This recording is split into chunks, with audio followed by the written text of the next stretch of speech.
Caros irmãos, vamos iniciar. Saudações, sejam bem-vindos. Que esta noite lhes possa ser, no mínimo, útil e no máximo agradável.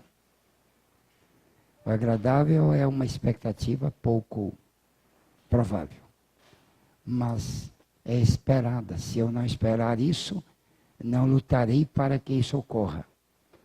Eu farei o possível para que a exposição possa não entediar demais.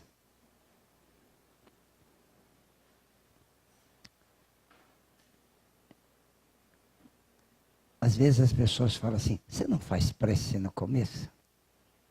Muitos já me falaram. Assim, eu faço.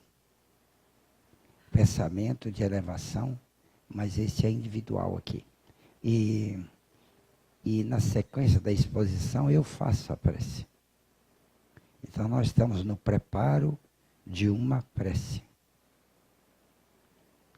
Porque se a exposição for de elevação, ela já é uma prece. Porque o que é prece? Prece é uma convocação ao estado mais elevado de cogitação. É isso que é prece. Porque quando você faz isso, você sobe energeticamente, vibratoriamente. Se você sobe, você sintoniza mais alto. Porque quando você vibra mais alto, você sai da vibração mais baixa, onde eventualmente estava ligado com entidades normais aí do dia a dia, digamos entidades inferiores. Ou entidades que tivessem acesso fácil a você. Quando você eleva a sua vibração, as entidades não elevam e você perde a sintonia. Mas ganha uma outra, sintonia mais alta. Então a prece tem esse objetivo, elevar você. A prece não tem o poder de ir buscar nada. A prece não tem o poder de convocar o divino. O divino não é convocável. Imagina que eu vou virar para Jesus e falar assim, Senhor, estou necessitado, o Senhor manda ajuda. O que é isso? O que o divino é? Divino é onisciente, onipresente, onipotente. Ou seja, tudo. Tudo. Divino é tudo, é o máximo. Oni, tudo. Presente, poder, bondade, sabedoria, tudo. Então, evidentemente, o divino antecipa. Quando você ora, você fixa o pensamento numa vontade elevada, você elevou todo o seu psiquismo. Elevou, subiu a vibração. Você pode fazer isso com quais palavras? Tem que escrever, prece, 2 pontos. Aí agora você fala, vai para a China, seu idiota.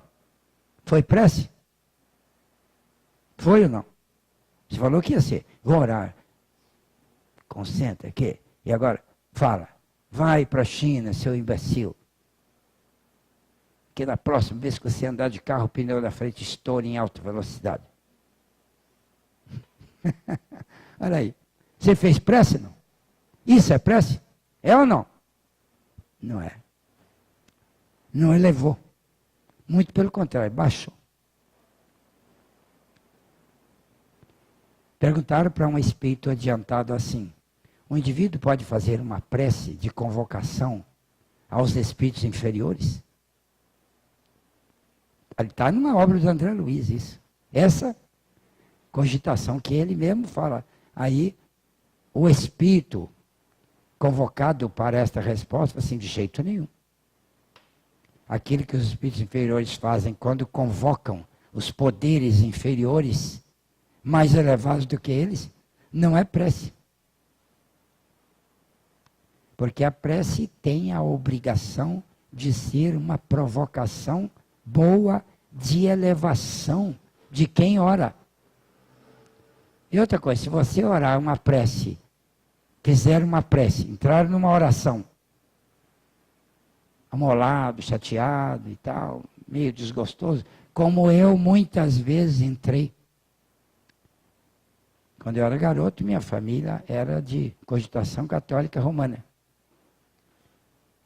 E fazia opção de preces, Principalmente quando, sabe aquelas santas de imagem que visitam as casas? Chama Nossa Senhora Visitadora. Então é um pessoal que acredita naquele poder, e eles levam a santa com aquela devoção, que é uma imagem.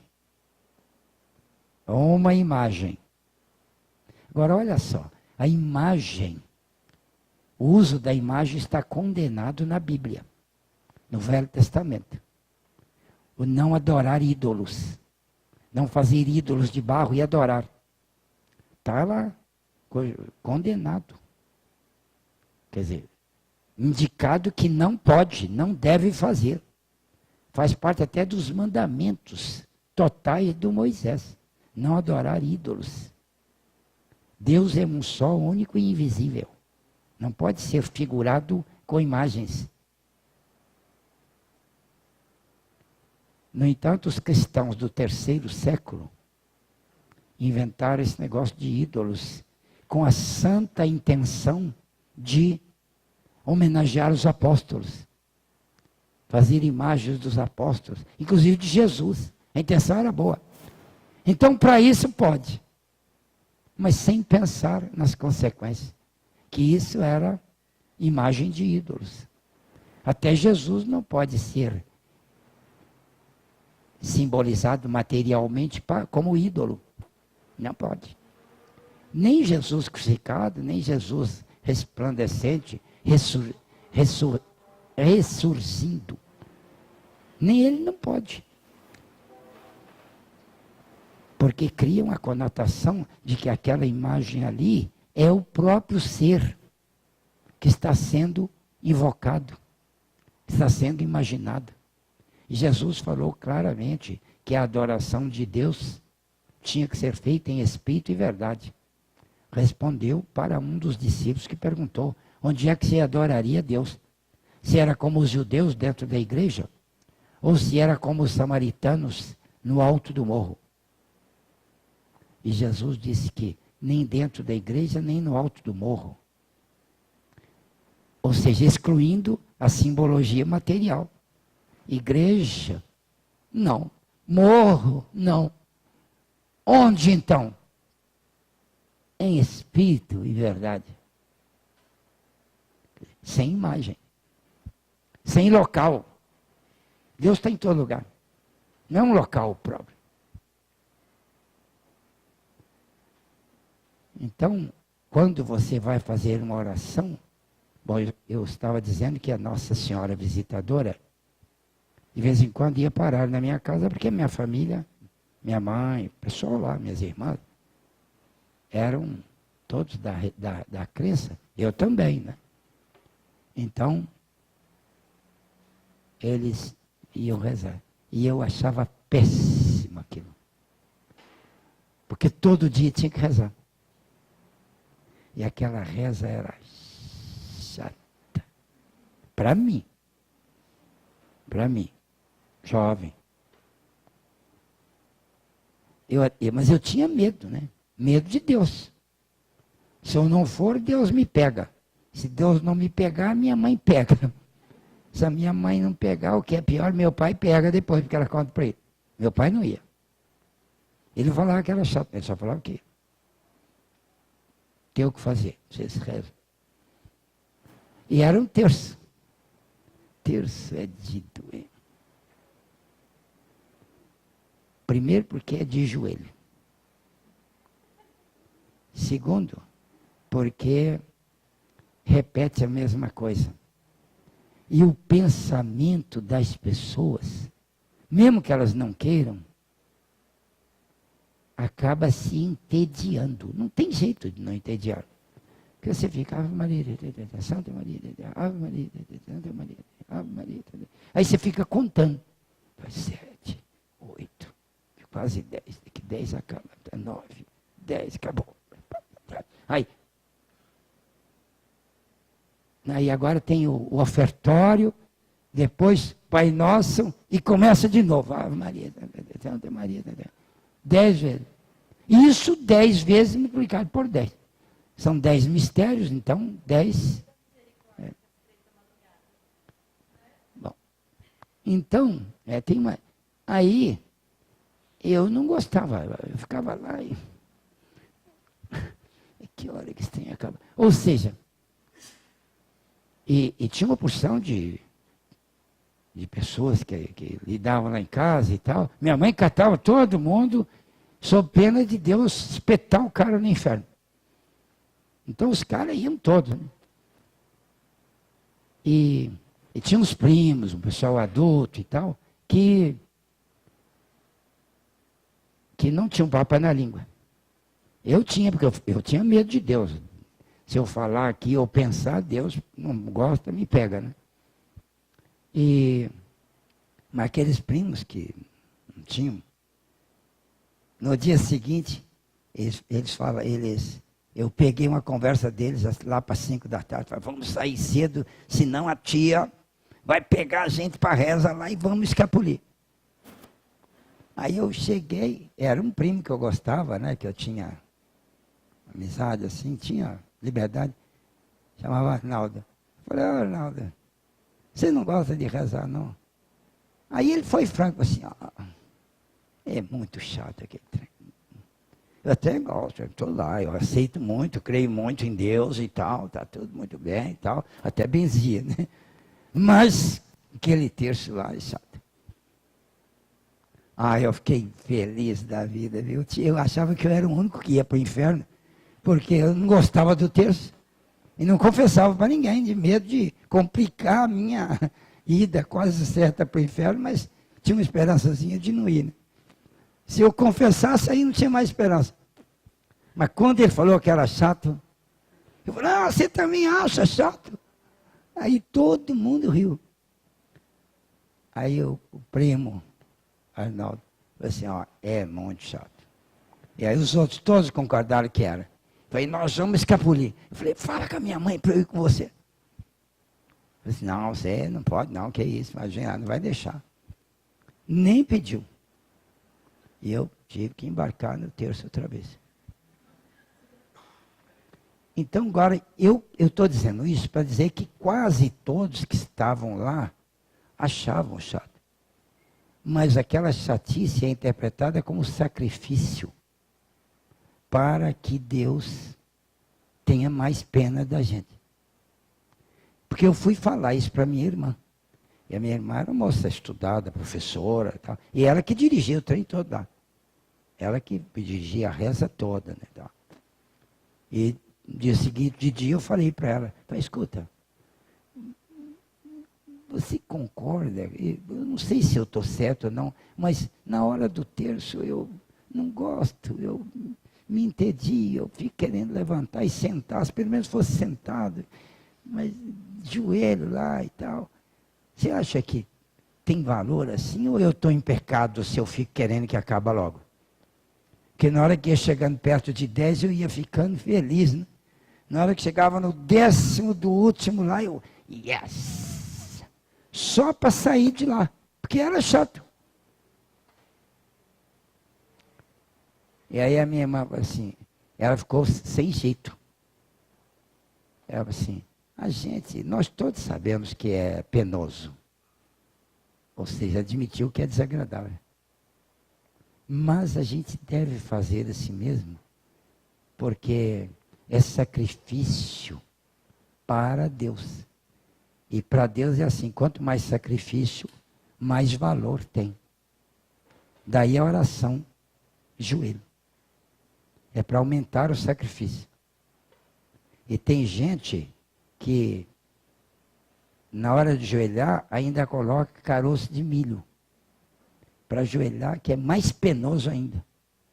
Para ter mais sacrifício. São os caras que estão com muito pecado. Ou estão querendo agradar mais, né? Bajular mais. Tal. E eu fiquei com essa do sacrifício. E não tive resposta. Futuramente, mas lá bem futuramente, quando eu entrei no Espiritismo, que eu fui estudar esse negócio da oração, que eu entendi, aí eu vi que aquilo lá não pode. Não deve. Não devia. Porque o indivíduo tem que orar por vontade, por alegria, ele tem que vibrar bem, ele tem que subir. A oração tem que ser um negócio gostoso, um negócio agradável. Tem que ser um momento de verdade, de emoção que sobe. Ora, como é que você pode fazer um momento mental assim, de oração, que sobe? O que você fala? Só se você tiver uma conversa particular com o divino, e nessa conversa você expõe os seus desejos. Você expõe o que você quer se beneficiar. Porque aí você gosta.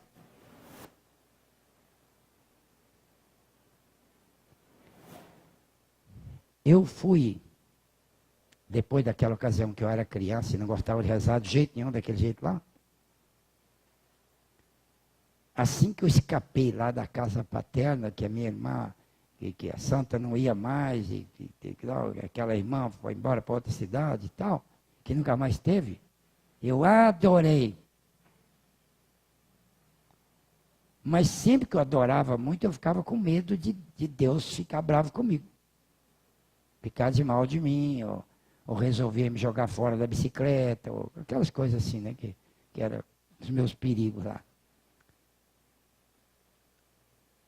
E então, passou um tempo grande, veio uma pessoa, que morava lá no Rio de Janeiro, ele era nosso primo também. Eu tenho uma porção de primos, hein? Eu contei para vocês que eu sou o 17º filho da minha mãe, né? E a irmã dela teve 14 filhos. Ela teve 17, minha mãe. A irmã dela teve 14. A mais velha teve 15. Então, sabe quantos primos eu tenho? 8.397,6. Quer dizer, muito primo, né? Muito primo. E tinha um primo nosso que morava lá no Rio de Janeiro. Esse era um homem culto toda a vida. Ele ia ser padre.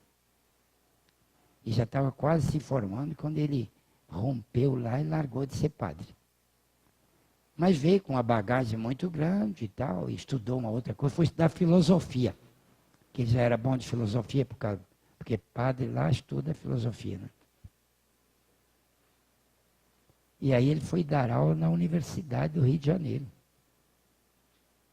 Quer dizer que ele era o cara mais elevado da família, um cara que sabia. Quando ele foi lá para o interior, todo mundo falou, ele é uma sumidade, o cara é uma sumidade. Então a gente ficou com aquele respeito pelo primo Emerson, quando ele chegasse. E ele chegou, hospedado lá em casa e tal. E ele era um cara bom para danar, agradável, brincalhão, contava piada suja, contava cada piada forte. Todo mundo ria, porque ele era sábio, né? Bom, a piada era engraçada. Mas ninguém censurava, porque ele contava. E ele era mundanão, não era cara, né, beato, não. Mas era um sábio. Quando ele falava assuntos, tudo ele falava era bonito, ele falava bonito, falava coisa que era agradável, que tinha sabedoria, era um sujeito elevado. E todo mundo gostava muito dele. E ele pediu para eu andar com ele lá na cidade, porque ele disse, vai ser meu cicerone. Eu nem sabia o que é cicerone. Cicerone é guia, né? Você vai ser meu cicerone aí, vai me... Né? Aí eu andava com ele lá.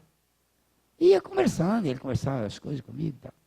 E lá pelas tantas eu falei para ele, escuta, eu tenho uma dúvida aqui, você pode me esclarecer? Eu não gosto de rezar. Reza é um trem chato para burro. E eu tenho um remorso danado com isso, porque eu tenho medo. Deus me pega. Eu estou mal, rapaz. Eu não tenho coragem de contar isso nem para padre. Primeiro porque eu não gosto de confessar também. Então eu estou mal por aí. Eu estou andando num apuro danado. Aí ele riu muito e falou para mim assim, olha, Deus não se preocupa muito com o que você fala, não. Você pode fazer prece conversando com ele sobre as coisas que você quer. Eu falei, pode. Eu disse, mas isso não é prece. Depois você tem que rezar Pai Nosso, Ave Maria, etc. Eu disse, não, você não tem que fazer isso. Fala com ele direto o que você tem que fazer. Bom, o cara ia ser padre, era um sábio. Aí eu aceitei isso. Falei, então eu posso rezar do jeito, falar com Deus o que eu quero. E assim, é só isso que você fala. Meu Deus, eu quero isso. E enumera tudo que você quer e fala para ele. É isso, já é prece. Falei, Eu até sentei lá de tarde depois, né? Peguei um caderninho e escrevi tudo que eu queria. Mas as coisas que eu queria eram tão idiotas que eu nem conto. Preciso contar pelo menos umas duas, né? Para vocês saberem. Então eu rezava assim, meu Deus, eu queria que o meu cabelo acostumasse para trás, porque o meu cabelo era caído assim. E eu queria um cabelo assim. E no meu cabelo não ficava, de jeito nenhum. Todo mundo ficava com o cabelo para trás. Então na hora de eu rezar, eu falei o quê? Meu cabelo acostumava para trás. E tinha tinha um outro primo lá, que era um pouco maior do que eu, morava lá em casa. E ele era um cara muito chato e maior do que eu, então ele me batia. Então, na hora de eu rezar, o que eu falei? Ai, meu Deus, eu queria que o senhor fortalecesse um pouquinho o meu braço, porque eu quero bater no Vicente. Chamava Vicente. Olha, mas é a minha prece, né? Então, todo dia eu falava aquilo. Queria ficar bom de aquelas bolinhas de gude, né? Que eu jogava lá, eu não era muito bom. Eu jogava com os garotos lá, eu perdia. Então, porque acertar é acertar na bolinha de longe, assim. Você joga assim, a bola vai lá e bate na outra. Então, e tinha uns garotos que acertavam bem, ganha. E tinha um jogo lá para valer, que era de verdade, então a gente perdia as bolinhas da gente na briga lá do jogo. Né? Então, o que eu rezava de noite? Quero ficar bom naquilo lá e tal.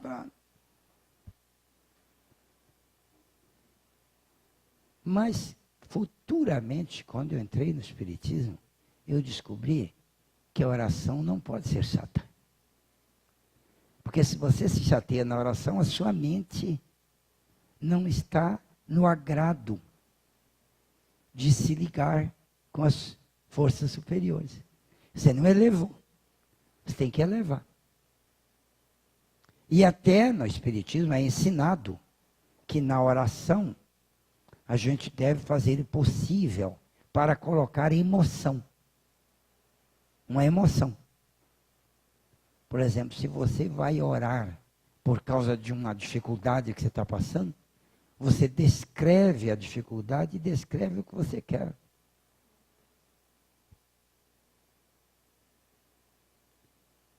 Quando eu fui estudar, depois fora, né, em outro lugar, já estudo mais avançado, curso médio, assim, tinha um professor de português, que eu falo muito nele, a vida toda eu falo nele, porque ele foi um dos vultos importantes na minha vida.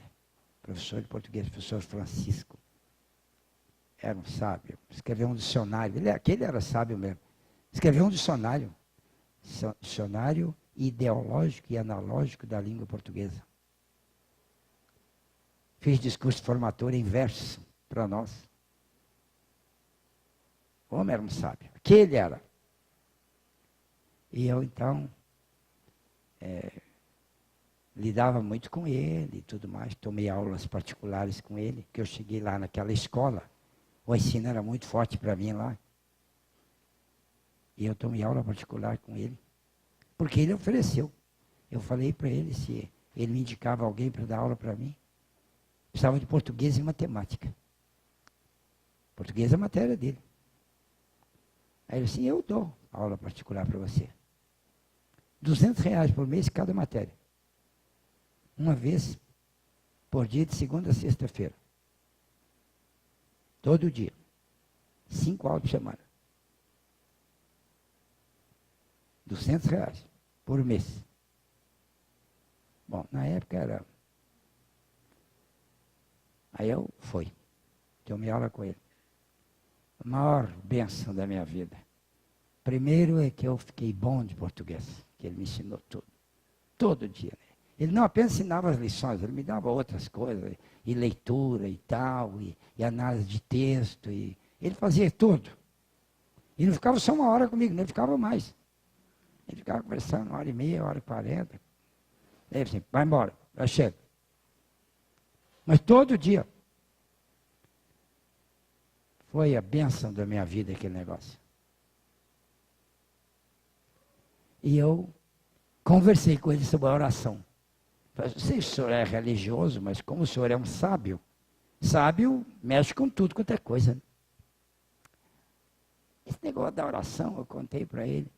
Aí ele falou para mim uma coisa, uma regra. Ele disse, olha, na oração, você arrume as palavras que você quiser, mas bote emoção dentro de você.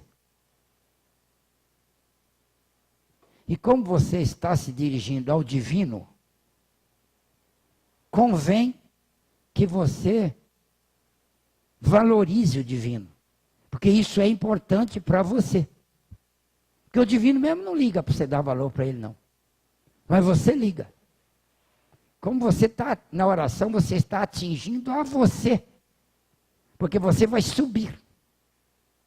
E o divino vai estar inatingível. Mas você sobe o tanto que dá. Ele falou isso. Coisa que só o Espiritismo fala.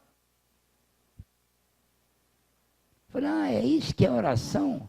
E assim, então convém valorizar o divino. Eu falei, como é que valoriza o divino? E assim, elogio o divino.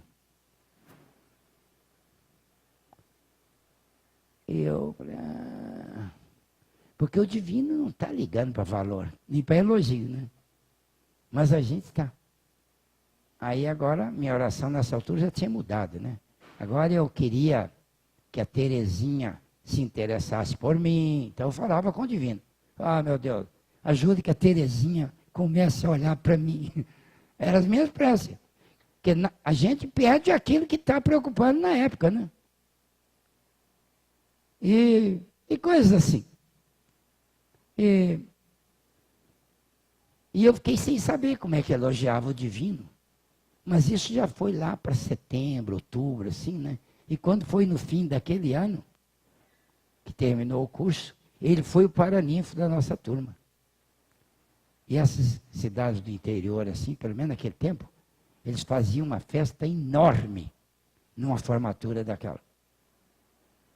Formatura, assim, de curso fundamental, de curso médio, era uma festa enorme. Os formandos e tal, tirava retrato, fazia álbum, botava no quadro lá na escola, de madeira, quadro enorme, bonito, com retrato todo mundo lá e tal. Era uma festa enorme. Tinha discursos, os pais vinham, autoridades, tinha muita coisa. Então aí o paraninfo fazia o discurso, o orador da turma fazia o discurso, o último fazia o discurso era o paraninfo. Aí veio o paraninfo, que era ele, fazia o nosso discurso. E ele, o discurso dele foi uma prece. Bom, ele foi paraninfo da minha turma 2 vezes. No curso fundamental, ele foi o paraninfo e fez o discurso em verso. Em verso.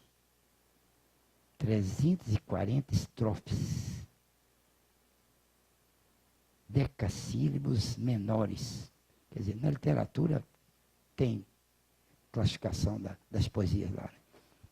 Então,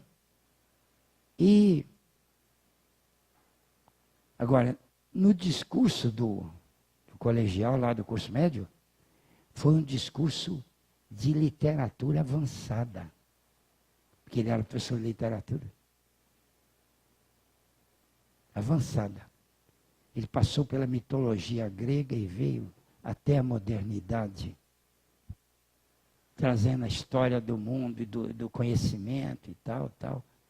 E sempre valorizando os alunos. O tempo todo ele citava os alunos dentro do discurso. E era uma prece. Ele estava conversando com Deus. Porque ele queria obter a bênção divina para os paraninfados dele, os formandos. Então ele começa a prece. Eu vou lembrar só umas 3 ou 4 coisas que ele falou lá. Mas ele fala assim: Deus do céu, tu que és o supremo do infinito e resides na ideal esfera, pátria dos arcanjos. Aí ele fala umas 10 coisas onde Deus morava. Tu que és a causa primária de todas as coisas, o logaritmo transcendente de valor x, quando x é função de n e n tende para o infinito. Ah, eu não sabia isso. Eu anotei, né? Depois ele vai me explicar o que é esse trem aí.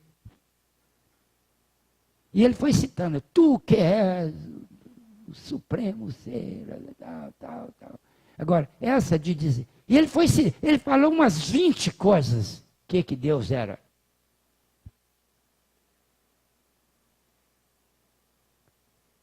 Aí ele fala: dignai-vos abençoar. Não, não é dignai-vos, não, tu, né? Digna-te. Segunda pessoa do singular. Se eu falasse isso perto dele, ele me matava, né? Troca de pronome. Nossa, me matava. Digna-te, Senhor, abençoar estes jovens, porque eles são o escol da tua dignidade e misericórdia. Falei, nossa, nós somos o escol da dignidade, da misericórdia divina.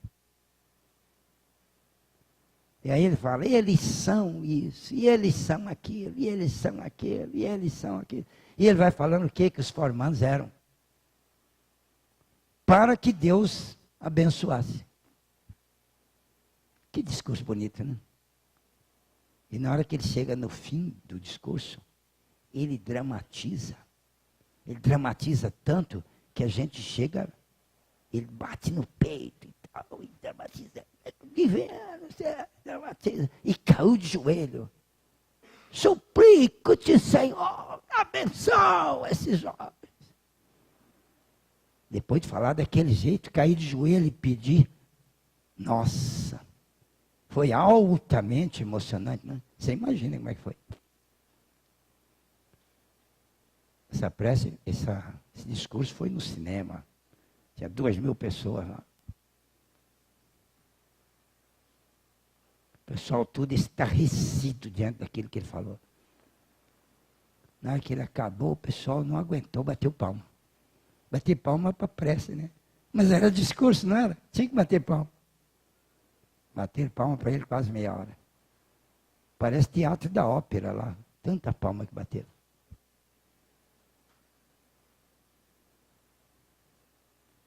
Mas aí eu aprendi como é que elogia Deus. Ah, é aquilo. Mas eu não uso, não. Porque no Espiritismo a gente não usa elogiar, né? Em Deus assim. Foi ensinado isso, os Espíritos ensinam como é que é a oração. E os Espíritos oram diretamente para Jesus. Pode orar para Deus? Pode, se quiser, pode. Mas por que é mais para Jesus? Assim, porque suponho que o universo todo seja essa lousa aí, e a Terra é isso aqui, ó. E ali é Marte, ali é Júpiter, ali é Saturno, né? Saturno com os anéis e tal. E assim, Urano é menor. Netuno.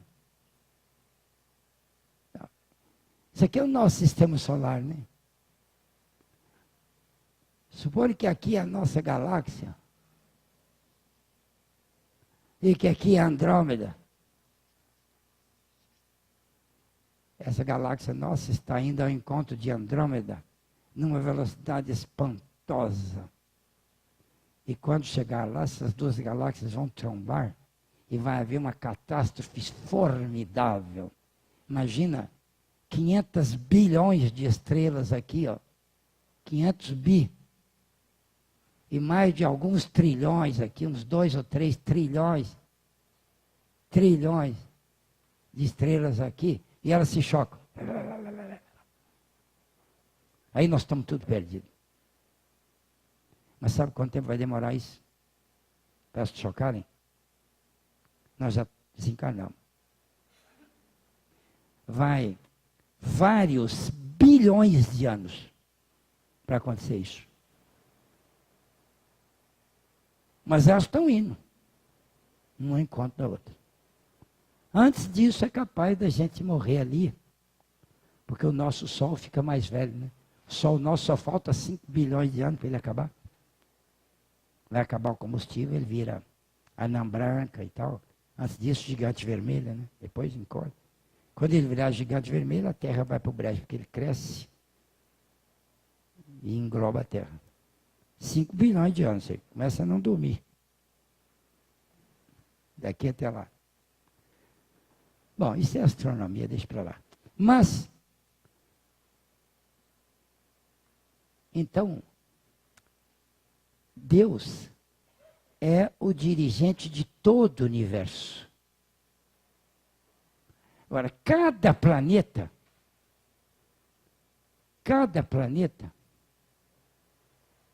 e esse sistema solar nosso aqui é um dos menorzinhos aqui da galáxia nossa aqui.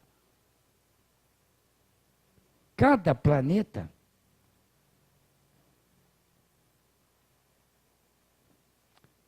de falar de cada planeta. Quantas estrelas tem aqui? Mais ou menos de 500 bilhões de estrelas nesta galáxia aqui, ó. Nossa aqui, a Via Láctea. Essa nossa aqui, ó. A mais próxima é ali, na Andrômeda. Depois tem outras para lá. Sabe quantas galáxias tem? Que hoje se sabe é aproximadamente 1 trilhão de galáxias. Que o pessoal sabe. Antes estavam falando em 250, 300 bilhões de galáxias. Mas agora com esse telescópio moderno lá, descobriram que é muito mais. Muito mais. Se 250 chegar ao 1000 aí, depois do bilhão é trilhão, né? Mais de 1 trilhão de galáxias. Isso até o universo conhecido ali, ó. E dali para lá não pode estar vazio, né? Como o universo é infinito, pode começar outro trilhão de galáxias para o lado de lá. E depois dele outro trilhão para lá, e outro trilhão para lá, outro para cá, de galáxia. Ora, se o nosso Sol aqui, que é de quinta grandeza, tem 8 planetas, 8, fora os asteroides, né, que são milhões, as luas dos planetas, que também são habitadas, como as luas de Júpiter, de Saturno. 47 luas em Saturno, que só tem uma, nós aqui. Mas Saturno é muito maior, né? Cabe 1 milhão de terras lá dentro de Saturno, de tão grande que ele é. Então, se tem esse tanto todo de estrelas aqui, ó, 500 bilhões, e o nosso Sol é de quinta grandeza, e tem 8 planetas, imagina os outros sóis para esses 500 bilhões aqui. Cada um deles tem muito mais planetas do que 8.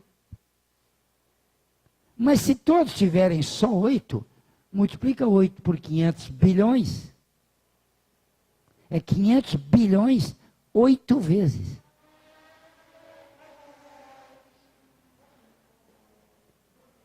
Cinco vezes 8, 40, né? Você bota 40 aqui. Põe ponto.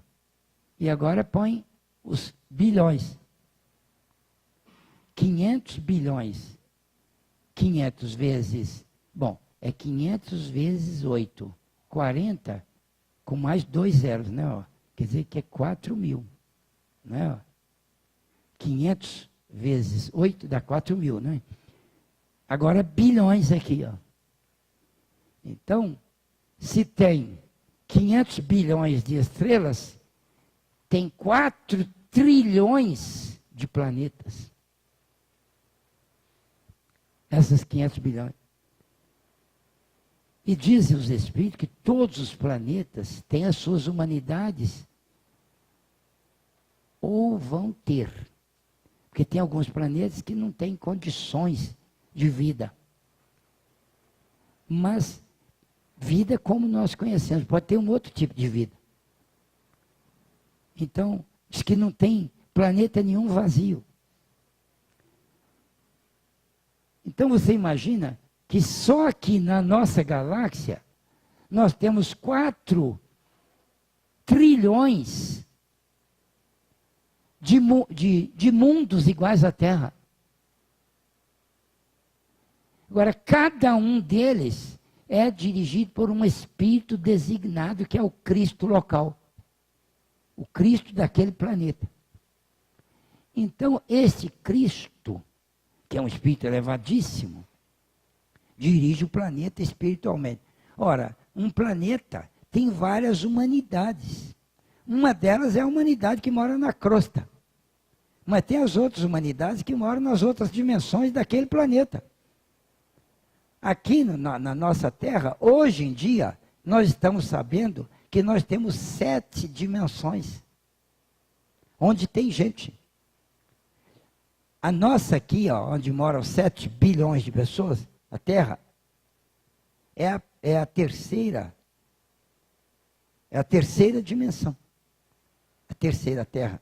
Tem 2 dimensões de espíritos abaixo da nossa vibração aqui. Vibrações mais inferiores que a nossa. E depois tem mais 4 dimensões acima.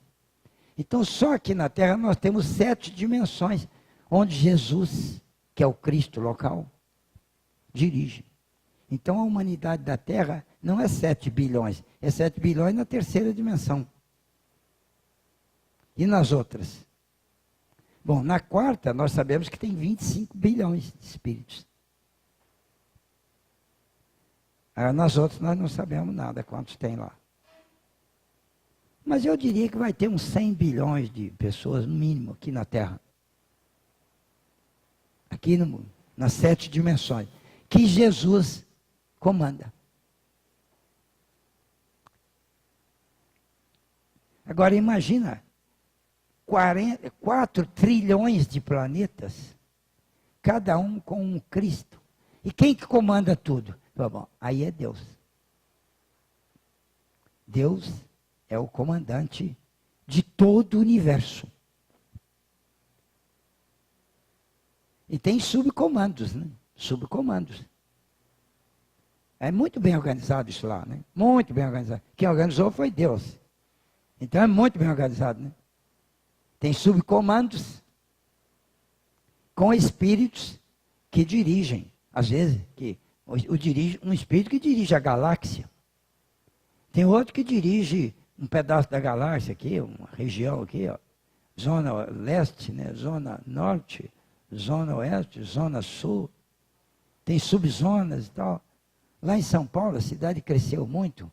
A grande São Paulo tem umas 10 cidades lá em volta, né? Mas a cidade de São Paulo, que é muito grande, só a cidade de São Paulo, que tem 8 milhões de pessoas. A cidade de São Paulo. Não dá para um prefeito só dirigir. Então a cidade foi picotada em subprefeituras. Parece que tem 12. Né? 12. Subprefeituras. Vocês são. Tem um monte lá. E cada subprefeitura tem um prefeito que dirige aquela área. O prefeito mesmo, que nomeia esses subprefeitos, ele é o prefeito eleito e ele dirige a cidade toda. Aqui na terra, Jesus é o comandante de todos. Mas tem um comando particular para cada lugar. Por exemplo, consta que tem um espírito elevado que é só para o Brasil. É o dirigente do Brasil. Chama Ismael. Está no livro do Humberto de Campos, psicografado pelo Chico. Chamado Brasil, Coração do Mundo, Pátria e Evangelho. Jesus, quando veio visitar o Brasil aqui, na época que ele precisou, ele chamou Ismael. Ismael, como é que anda lá a terra do cruzeiro lá? Aí o Ismael, senhor, vou chamar o Eliu. Falei, quem é o Eliu? Falei, Eliu é o cara que é responsável pela sociologia local. Cada local do Brasil tem um subcomandante e tal. Depois do local ali, tem os estados, tal, né, as regiões, as cidades, espiritualmente falando. Cada cidade tem um comandante, um prefeito espiritual. Quer dizer, muito bem organizado o esquema diretivo do mundo. Então, quando nós vamos fazer uma prece, nós vamos orar para quem? Bom, eu oraria para o prefeito aqui de Rio Preto, né? Mas não sei quem que é. Então, eu oraria para o prefeito da nossa região local, aqui paulista. Esse estado de São Paulo deve ter umas 4 ou 5 regiões, né? Então, eu oraria pelo prefeito regional. Mas não sei quem que é. O coordenador regional espiritual aqui. Não sei quem é que é. Então eu oraria para o coordenador estadual. Não sei quem que é também. Então, os espíritos estão orando para quem? Para Jesus. Toda prece que você vê de espírito, eles começam com Senhor Jesus. Senhor Jesus, nosso amado Mestre. Assim que as preces dos Espíritos. Então, nós vamos fazer o quê? Fazer isso que nós estamos aprendendo, né? Orar para Jesus. Não pode orar para Santo Antônio? Pode. Pode. Você conhece bem o Santo Antônio? Sabe que espírito que é e tal? Não conheço não. Então, por que vocês vão orar para ele? Não posso orar meu anjo da guarda? Assim, sabe quem é? Não. Deixa o anjo da guarda para lá. Ore para Jesus. Mas Jesus me atende pessoalmente? Assim, acho que não. Mas o comando de Jesus para os seus assessores, né, é instantâneo. Vocês já viram esses grupos de combate militar? A gente conhece bem isso dos americanos, porque eles mostram nos filmes, né? Em outros países deve ter também, mas não mostra, a gente não sabe. Então, nesses grupos militares, eles hoje em dia, eles têm um aparelhinho que nem esse aqui, só que é dentro da orelha. É embutido, é lá dentro. Assim, ó. E o comandante, como é que é o comando militar, hein? Vocês lembram? Quando vocês estudaram serviço militar? Vamos começar aqui de capitão, né? O que capitão comanda no Exército Brasileiro? Capitão comanda o quê? Vocês não fizeram serviço militar, não? Alguns fizeram. Capitão comanda o quê, gente? Hein? Eu fiz e lembro. Como é que vocês não lembram? Mário, você fez serviço militar? Quem comanda, capitão? Não lembra? Pois é, o capitão comanda o quê? O capitão é acima do tenente. Mas o que é que o capitão comanda no exército?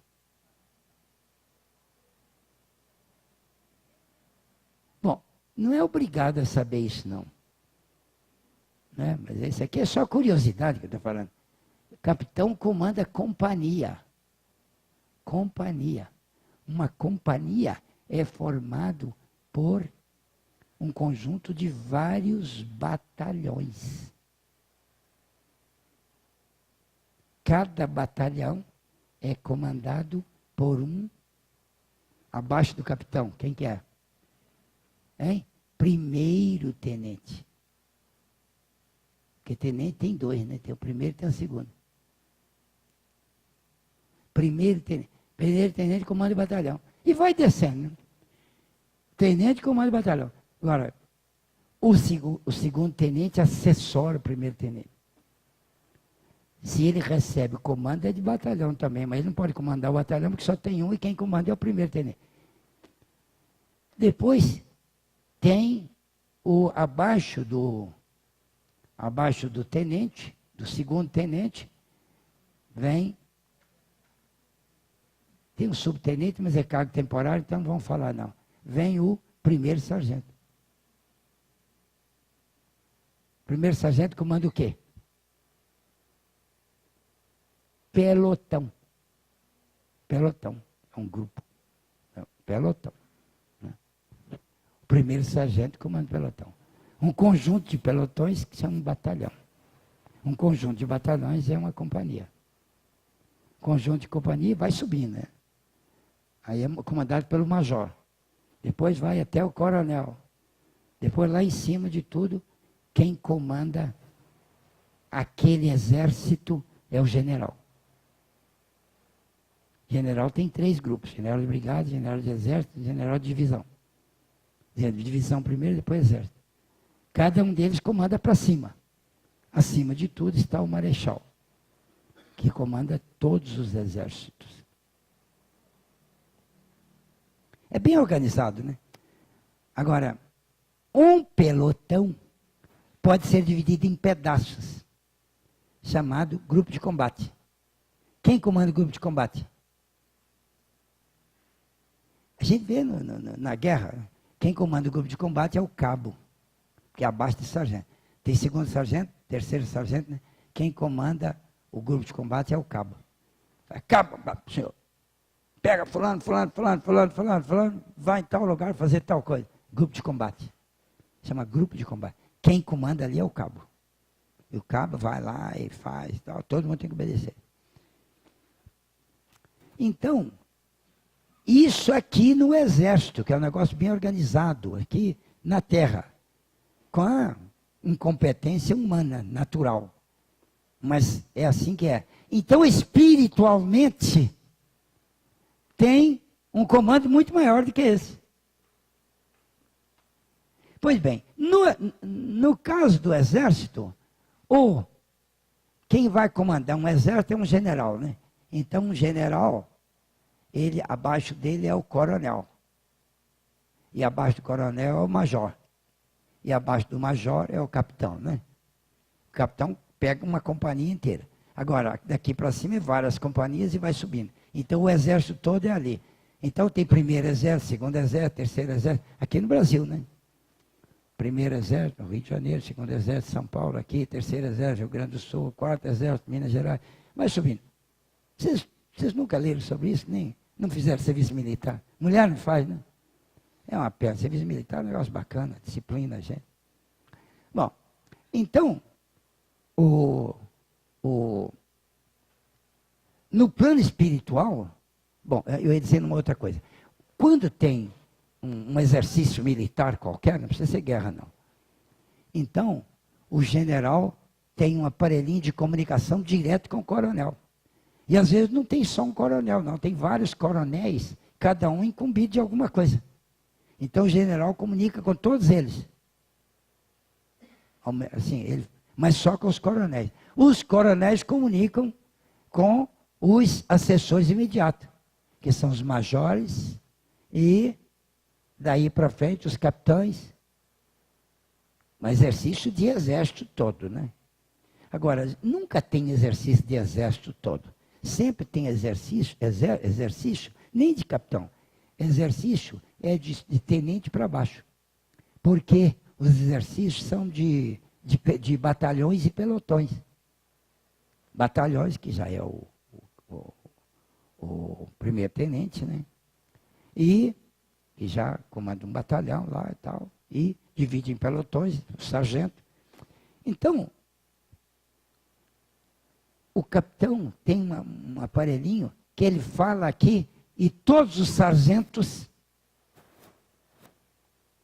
escutam. Se o sargento dividir o pelotão em vários grupos de combate, todos os cabos estão com o aparelhinho e se comunicam com o sargento. Então é um negócio muito bem organizado. Vocês já viram em filme, na hora que tem um grupo de combate que vai lá, fulano, estou aqui, fulano, estou aqui, está tudo com aquele aparelhinho. Então, esse aparelhinho é um negócio que hoje em dia está muito aperfeiçoado. Né?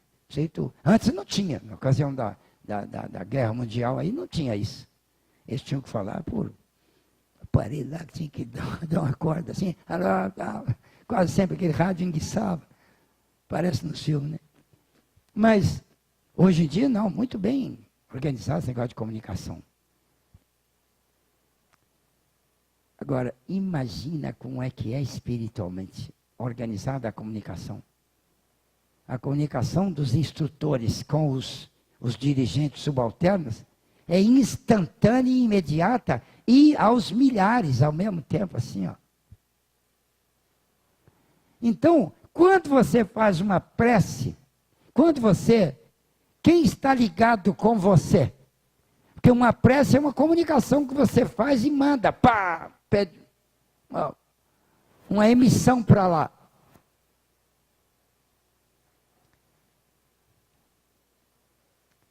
Tem um livro, que livro é aquele, hein? Tem um livro do Dr. Inácio, que se chama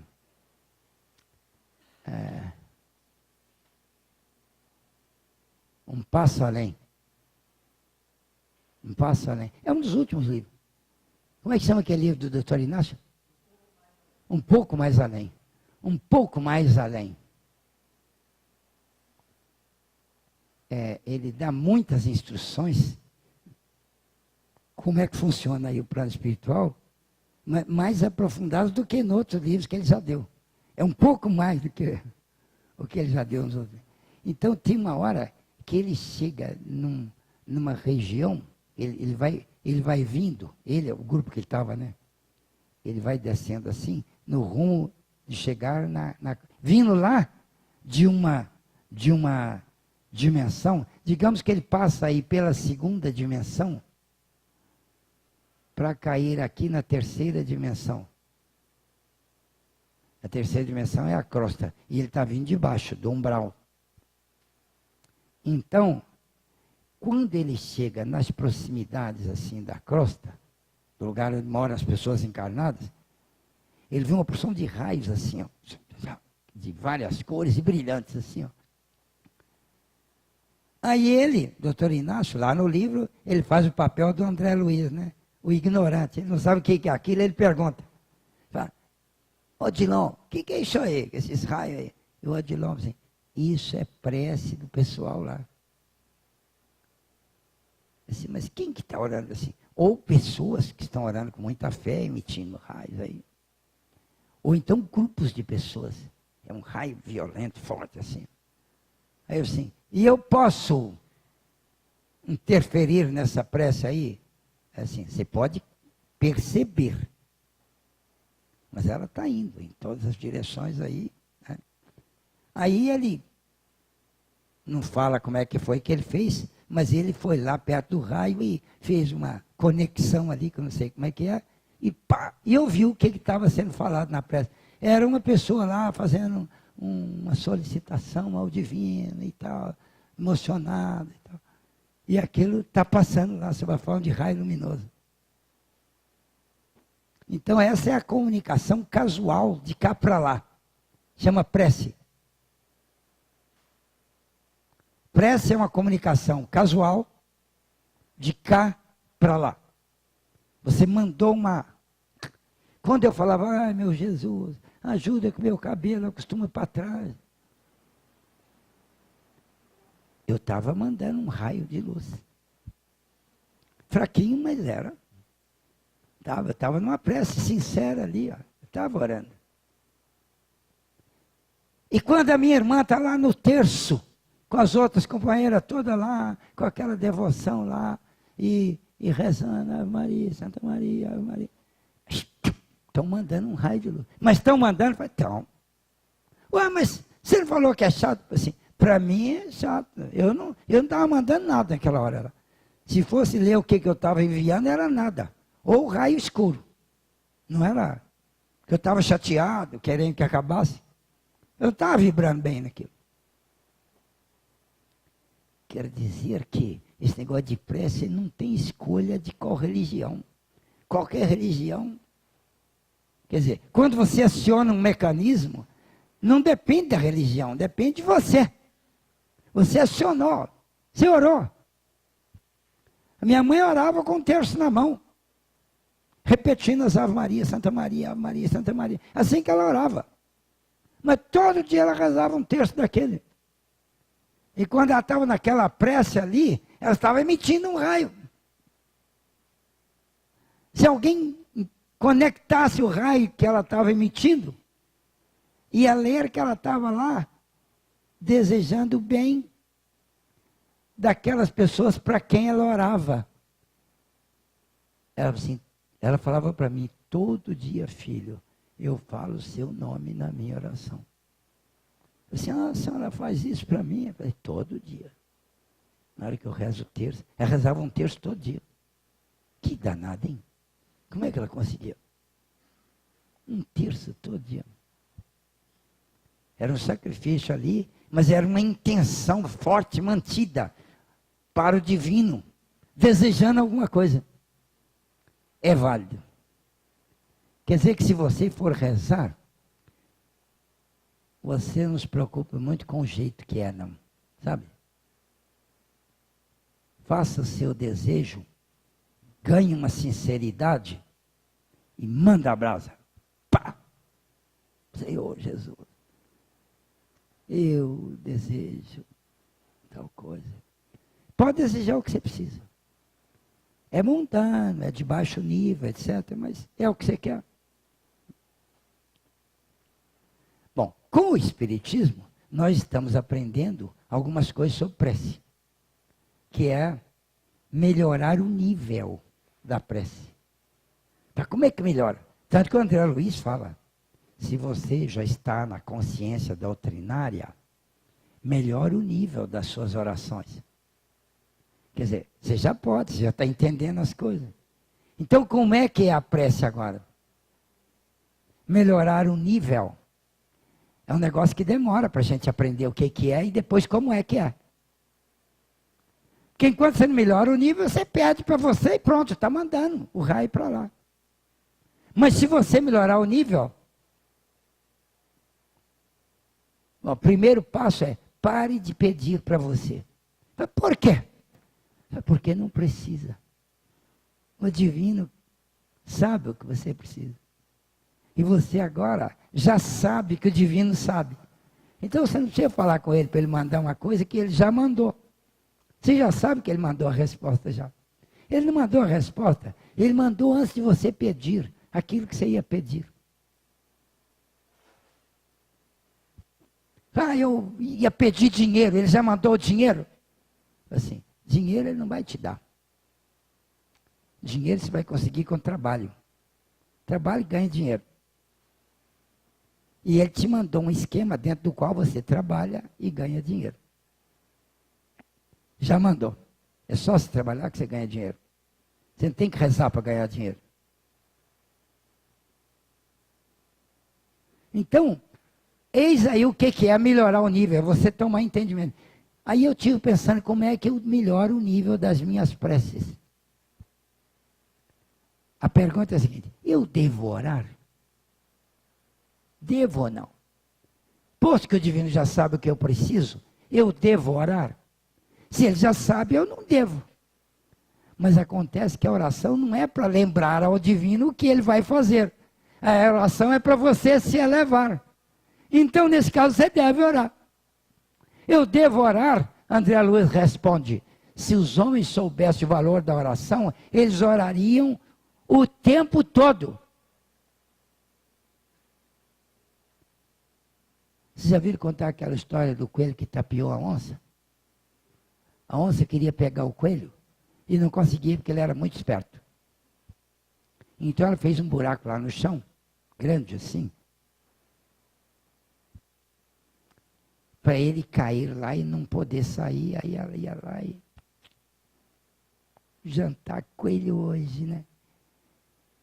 E ele caiu no buraco lá, ele foi indo, pulando e tal, e não viu, estava coberto com as folhas assim, ele caiu dentro do buraco. Aí ele falou assim, nossa, isso é a armadilha daquela onça e agora eu estou perdido. A menos que eu arrume alguém mais bobo do que eu para ficar aqui no meu lugar. Então ele ficou lá, na hora que ele viu um barulho chegando assim, ele disse, pode ser o cabrito. Pode ser o cabrito. E era o cabrito mesmo, né? E aí ele começou, ele pulava para cima e fazia, R$1, R$2, R$3. Aí o cabrito falou assim, o que é isso aí? Ele assim, cada pulo que eu dou, R$1 que eu ganho. R$4. E o cabrito disse, como é que é? Ele disse, é isso que eu falei, R$5 e tal. E o cabrito ficou interessadíssimo. Ele assim, como é que eu faço isso? Assim, é só aqui que funciona, você tem que vir aqui. Eu já ganhei bastante, se você quiser eu te cedo por meia hora. Você entra aqui e eu fico, vou para lá, daqui a meia hora eu volto, porque eu tenho que ganhar mais dinheiro. Aí o cabrito disse, tá bom, meia hora tá bom, tal. Como é que eu faço? Assim, me dá a mão aqui que eu... Aí o cabrito jogou um cipó, uma coisa, ajudou ele a subir, e o coelho saiu, e o cabrito pulou lá dentro e ficou R$1. Aí a onça chegou, o coelho já tinha ido embora. E o cabrito morreu, parece que no 4º ou 5º real, assim. E o coelho... Bom, eu contei isso para quê? Para concluir que nós devemos fazer todo o esforço que está ao nosso alcance para ganhar aquilo que está na nossa possibilidade. Mas eu tenho que descobrir o que é que eu tenho que fazer, porque quanto melhor eu fizer a minha parte, mais eu lucro. Então, na prece, nós não vamos ganhar benefício. Nós vamos produzir benefício. Quando o coelho estava lá trabalhando, ele estava produzindo benefício para ele. Na prece, nós vamos produzir e não ganhar. Quando você ora, você está executando, você está operacionalizando a realização de um benefício para você. Você não está inspirando a Deus para ter pena de você, porque isso ele já tem. Deus é imutável. Quando você ora, você não está convencendo ao divino sobre alguma coisa que é do seu interesse. O pessoal ora com tanta displicência que eles estão nitidamente tapeando o divino para ganhar alguma coisa. Ah, Senhor, eu acredito muito no Senhor e tal, me dá tal coisa. O divino sabe que o cara não acredita, que ele é um gozador da vida aí e tal. Quer dizer, a maioria das preces assim, simplórias das pessoas, são pura tapiação para ganhar coisa. Você vai nessas procissões aí, nesses sacrifícios aí, de pessoas andando para a rua fora, lá em Aparecida, aquele mundo de gente lá, cada um deles lá está tentando tapiar o divino um pouquinho. O repórter chega e fala assim, o senhor está aqui por quê? Ele disse, eu vim aqui para ver se a santa me ajuda, que eu estou com um parente doente lá, então eu vim pedir para ela. Quer dizer, ele fez o sacrifício de ir lá, andar atrás da imagem lá, para poder ganhar aquilo que ele está querendo. Ou seja, é uma tapiação. Ele não está ganhando, ele está comprando. Ele está pagando com a mercadoria do sacrifício, do desgosto. Mas ele acredita muito que ele pode ganhar, porque tem uma porção de gente que conta que ganhou. Aí. Não é isso que é a oração, não é isso que é a devoção. A devoção é sincera. Você vai se elevar, você não vai ganhar. Você vai se elevar. O que você vai ganhar na sua vida é coisa que vai custar o seu esforço lá no serviço. Mas na hora da prece não é para você ganhar, é para você se elevar. Agora, uma vez que você eleva, você ganha o quê? Ganha vibração. O que é vibração? Por exemplo, eu, todo dia de manhã eu faço prece, aliás, eu faço várias vezes por dia. De manhã eu faço a minha prece da manhã.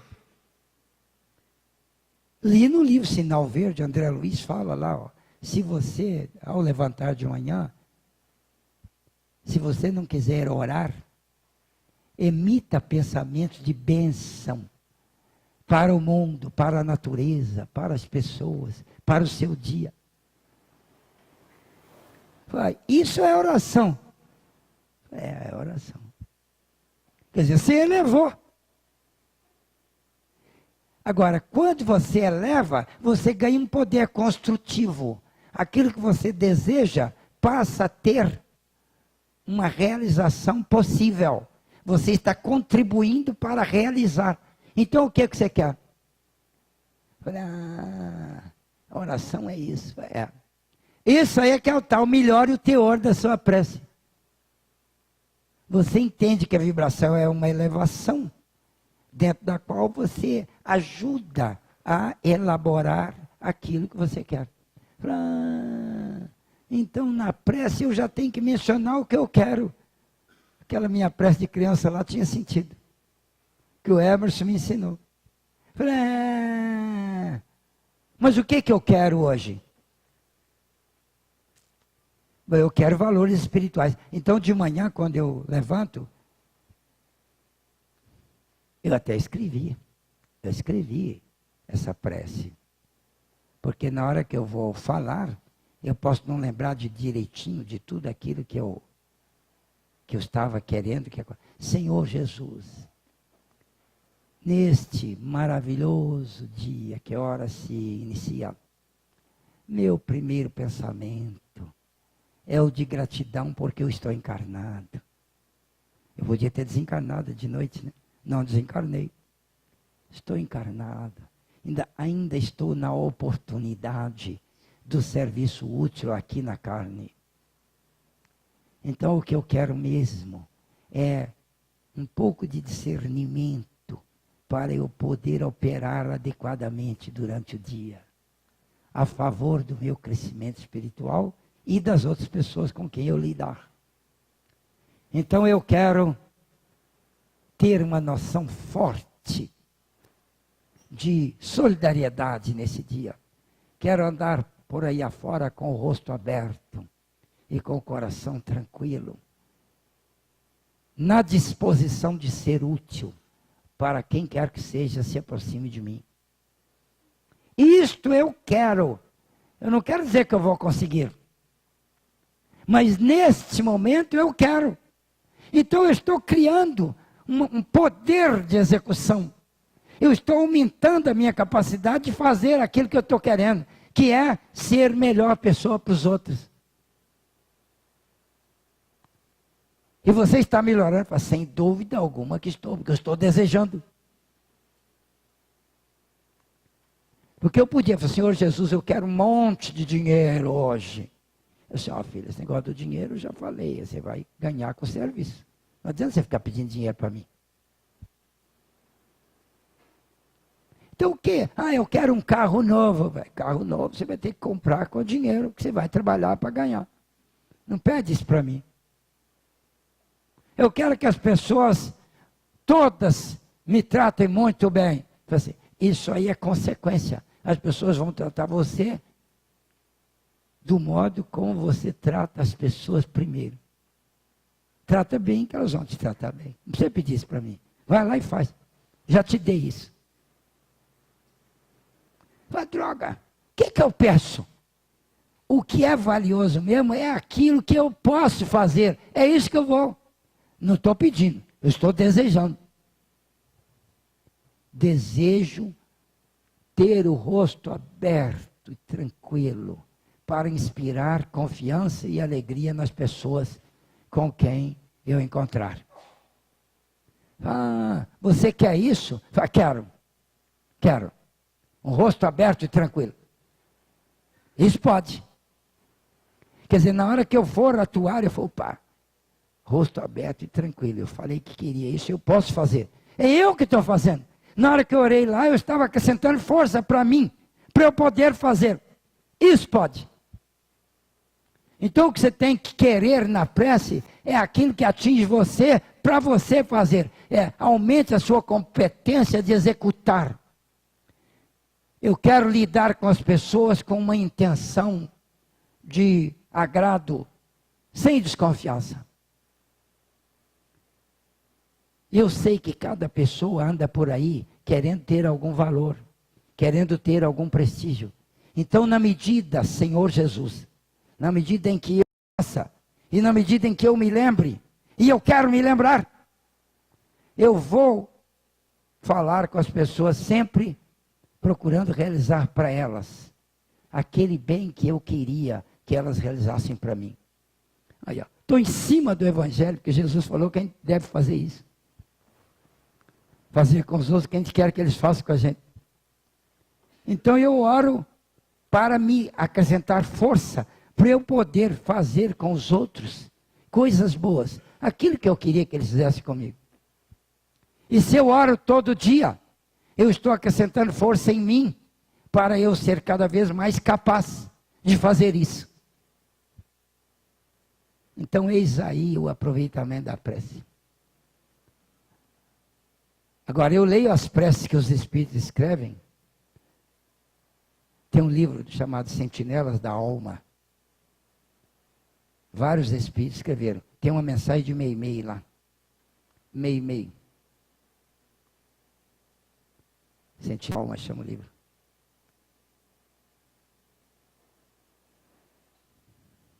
Eu até fiz uma poesia sobre esta. É uma prece que Meimei faz no livro. Para mim, a prece mais bonita que eu já vi na minha vida.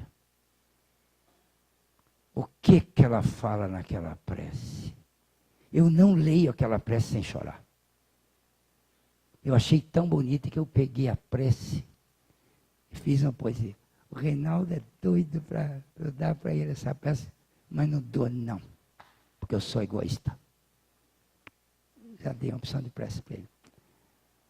E essa aqui está no forno ainda para dar para ele.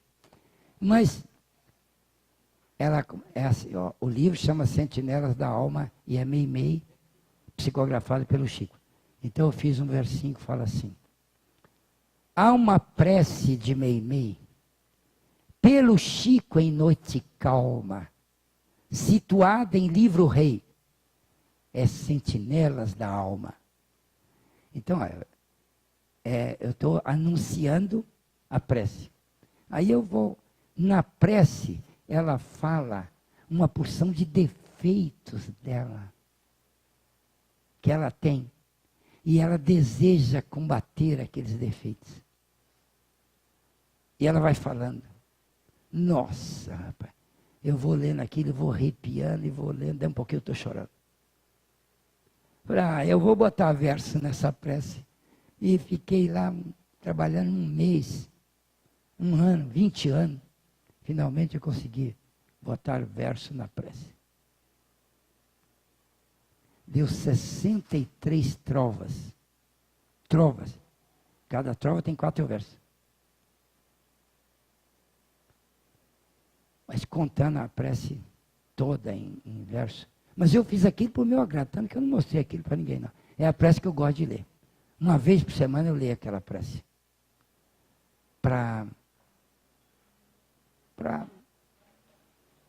Bom, de manhã eu faço aquela outra lá, né? De noite eu faço outra. Agora, essas preces que eu sugiro que as pessoas façam, eu publiquei todas aí no jornalzinho. Eu fiz uma edição do jornalzinho só com as preces. Uma para de manhã, uma para de noite antes de dormir, uma para antes da comida, do almoço e da janta, uma antes de sair de casa, uma antes de voltar para casa. Na hora que eu chego na porta da minha casa e vou entrar, faço uma prece. 5 segundos. É umas 4 ou 5 frases só. Senhor Jesus, quero abençoar o pessoal que mora aí nessa casa. Não posso entrar